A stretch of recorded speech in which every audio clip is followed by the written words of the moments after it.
ремонт, імпровізований ремонт бампера. Зараз.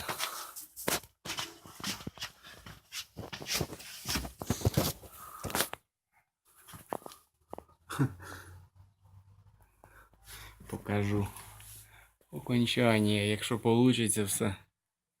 Тут зробив ребро жорсткості. Це є проволока. Ну, щоб кучі держалось. Це временно. Побачите далі, що вийде з цього роя.